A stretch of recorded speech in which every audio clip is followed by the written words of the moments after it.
My name is Gil Bergen, and I first came to this property in 1945 to guide the old gentleman fishing, and it progressed to various stages, and I took over the operation in 1960.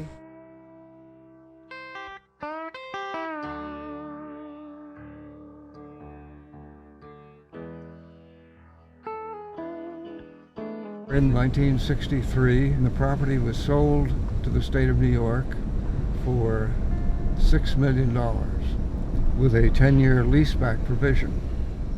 And the property was leased to the successor known as the Connetquot River Club. And that existed until 1973, when we opened as a public facility with programs such as fly fishing, bird watching, nature walks, horseback riding, jogging. There are over 50 miles of trails on the property. One of the rules when I took over the operation in 1960 as the superintendent of the Southside Club was don't change anything. You can do anything you want, but don't change anything. So we've tried pretty much to keep this bit of Long Island as it used to be. We are looking at a vista of the main pond on the property of the Connetquot River State Park Preserve. This pond dates back to the early 1700s. It's always been a very popular fishing spot. It's always been very attractive.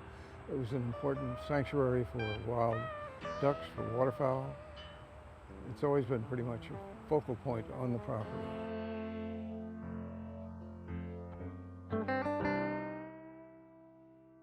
This is the hatchery. What you see is state-of-the-art using the troughs. The flow comes in from the head trough. The eggs are stripped into this bowl, fertilized with milk from the male, allowed to harden, and then the eggs are placed on the trays, and they're immersed in the water that's constantly flowing through here. It takes them 6 to 8 weeks to hatch, and then they become sack fry. The sack fry can drop through the mesh of this tray, and they rest on the bottom for 4 to 6 weeks until they become swim up. When they become swim up, they start to feed. And if they're feeding well, they go back outside and everything starts all over again. We don't have very many buildings on the property. We just have the hatchery complex, and we have the main complex with the barn and the garage and pump house, plus the main house. Then the old annex that was built in 1878, and the new annex that was built in 1900. This is a spot known as the President's Pool. You have had heads of state. You've had the Prince of Wales fishing here. You've had the Chancellor of Germany that's fished in this spot. Many of the corporate executives of earlier days were here. Teddy Roosevelt would have fished here. President Grover Cleveland fished here. It's fairly easy to catch a fish, a place where just about anybody could catch one. We are at Bunce's Bridge. Bunce's Crossing has been on the property since probably the 1830s. I wasn't around for that, but rumor has it was here. Teddy Roosevelt used to use this crossing when he was going to Meadowcroft, which would be his cousin's place in Sayville. So he would ride his horse from Oyster Bay, ride through the woodlands, cross here at Bunce's, stop and probably have lunch at the main house, and then go on to Meadowcroft.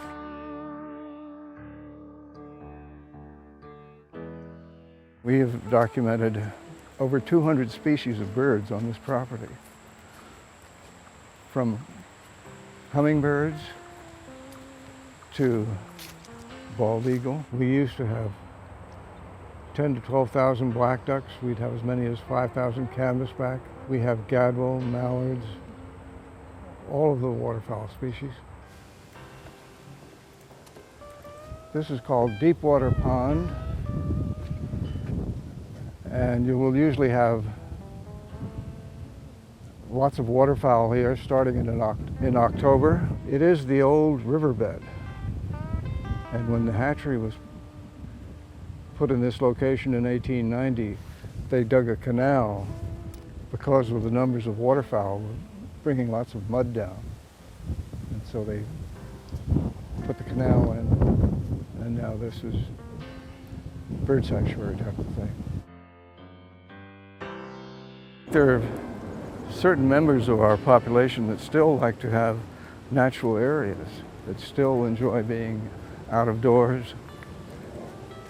We still like to know there is a spot that hasn't been developed, it hasn't been completely paved or anything has happened to it.